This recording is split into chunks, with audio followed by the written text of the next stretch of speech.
Salut, c'est Léo, ça dit quoi? Do you want to visit? You want to visit? Come back tomorrow, please.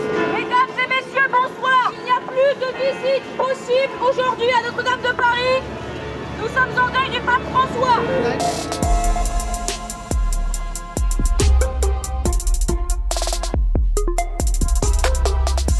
Cari fratelli e sorelle.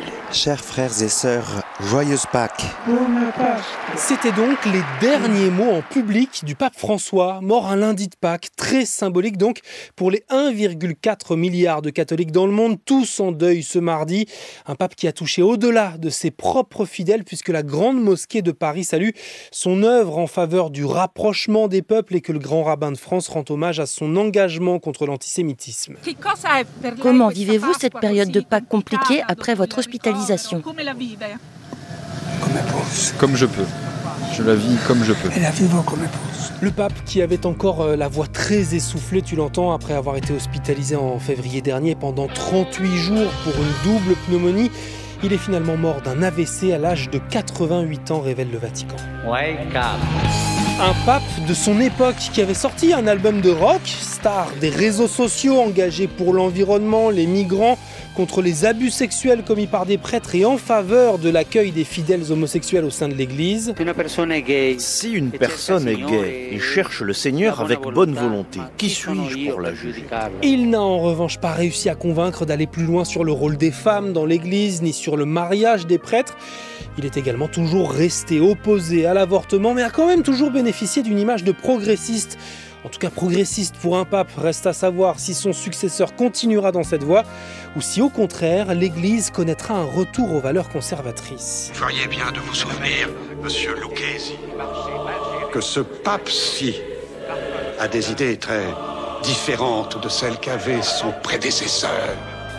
Les cardinaux du monde entier sont attendus d'ici 15 jours au Vatican pour le conclave, leur réunion pour élire le nouveau pape.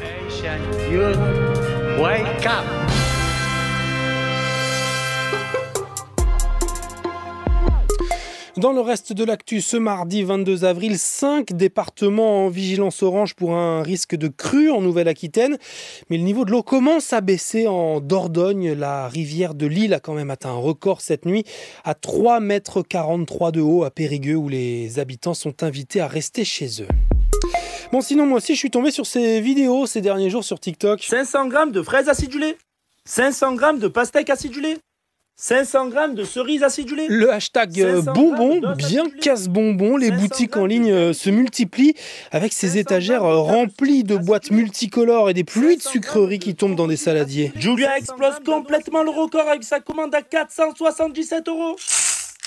Le problème, c'est que si ces vidéos marchent aussi bien, c'est parce que certains de ces bonbons sont normalement interdits en France, explique ma collègue de France Inter, Marie Stariki. Comme les sodas Fanta, goût fraise ou raisin, qui contiennent 2 fois trop de colorants artificiels E129, dangereux pour la santé, selon la toxicologue Zoé Kerlo. Il est associé à des risques de favoriser l'hyperactivité et le trouble de déficit de l'attention chez l'enfant. D'autres produits comme les M&M's au beurre de cacahuète contiennent du dioxyde de titane, le 171, un colorant blanc qui peut altérer notre ADN et favoriser le développement de cancer.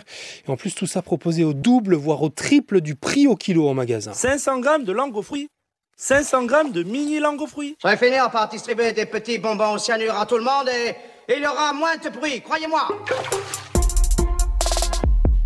À te signaler également ce mardi l'actu qu'on pensait déjà d'actualité. Le jury des Oscars, désormais obligé de regarder les films pour voter. Tu as fini tes devoirs? Oui. Enfin, pas tout à fait. Jusqu'à maintenant, les votants devaient simplement certifier sur l'honneur avoir vu les films pour voter. Mais dans les faits, certains choisissaient juste par effet de mode. Selon le Hollywood Reporter, l'Académie des Oscars pourra désormais suivre les visionnages des films de chacun de ses membres grâce à la plateforme de streaming qu'elle leur met à disposition. Pareil, je savais pas que l'Oscar du meilleur film pouvait être décerné après avoir été vu sur ordi. Termine cet exercice et viens manger, tu veux? D'autres qui ont intérêt à bien avoir fait leur devoir, ce sont les lycéens lycéens à 8 semaines du bac maintenant. Le bac qui repose à 40% sur le contrôle continu. Une étude du service statistique du ministère de l'Éducation nationale révèle ce mardi que ce format, progressivement mis en place depuis 2020, avantage globalement les élèves, même si ceux des villes sont toujours plus avantagés que ceux de la campagne et des quartiers défavorisés, où les lycées sont habitués à surnoter leurs élèves, ce qui finit donc par les désavantager le jour de l'examen final avec des correcteurs plus sévères. Allez, c'est le moment de se remettre un petit coup de révision. Ah bah non, peut-être pas tout de suite. Ce soir, c'est le retour de Popcorn.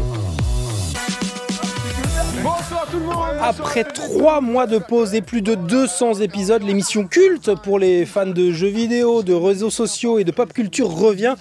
Mais plus sous sa forme hebdomadaire, première édition spéciale ce soir, toujours sur Twitch, mais aussi en public à l'Olympia. Inox, c'est Palpatine. Bah non, justement. C'est qui Palpatine? C'est le grand méchant de Star Wars.